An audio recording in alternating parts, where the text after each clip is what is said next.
Trauma is not only about what happened to you, it is also about what was left unspoken. When we hear the word trauma, most people imagine something big and extreme: war, abuse, a car accident. But the reality is often much subtler and trickier. Trauma does not always show up as an obvious wound. It can quietly sneak into your life as constant fatigue, bursts of anger, difficulties in relationships, or chronic anxiety. Hidden trauma might be the very reason why you feel out of place, even when everything on the surface looks fine. What is hidden trauma, and why do we often miss it? Whoa. Well, hidden or unconscious trauma is the kind we don't always recognize, but it still has a huge impact on our lives. It can come from childhood, from repeated stressful situations, or even from seemingly minor events that our mind at the time simply couldn't process.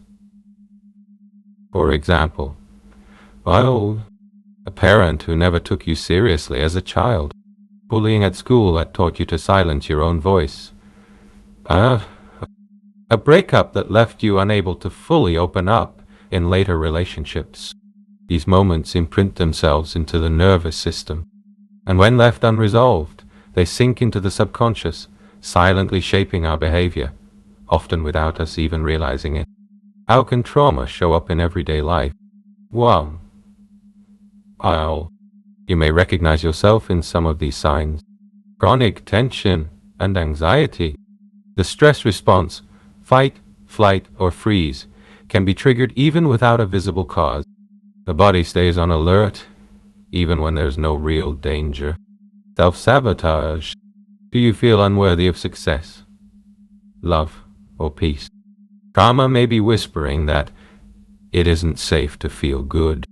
Relationship struggles. Fear of abandonment, distrust, repeating conflicts.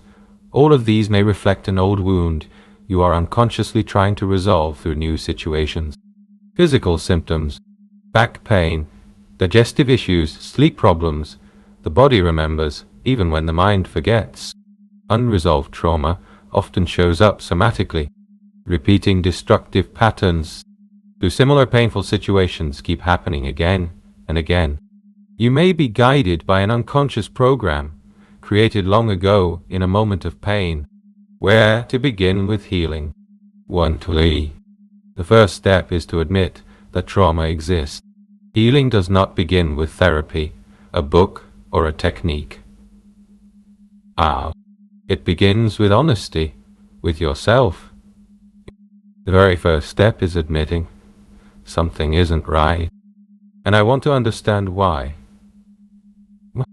Or as Fastereft would put it, how do I know something isn't right? Here are some ways to start addressing hidden wounds.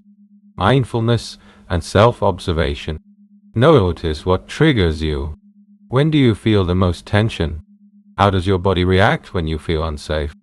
Your emotions are signals. Learn to listen to them. Journaling.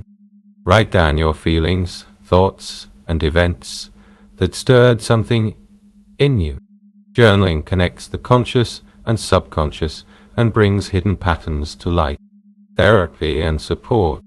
A skilled therapist can safely guide you through the process of understanding and resolving trauma. You don't have to do it alone.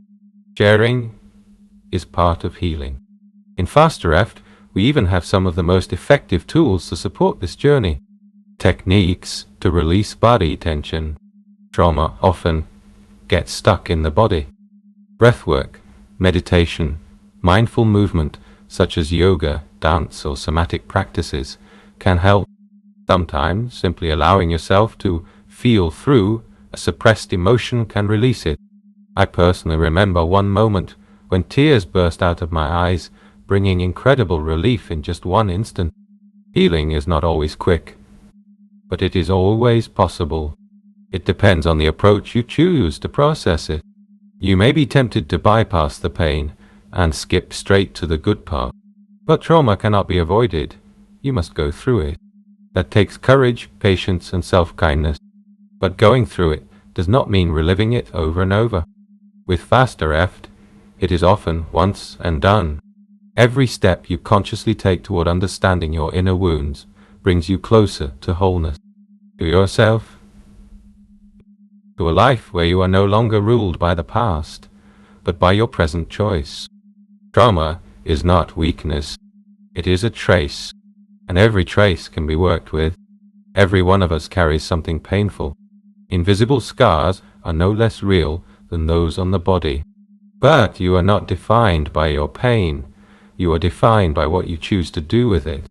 Hidden trauma can hold you back, or it can become your springboard. The choice is yours. Start by seeing it, and you may discover that right there, in your deepest pain, lies your greatest strength.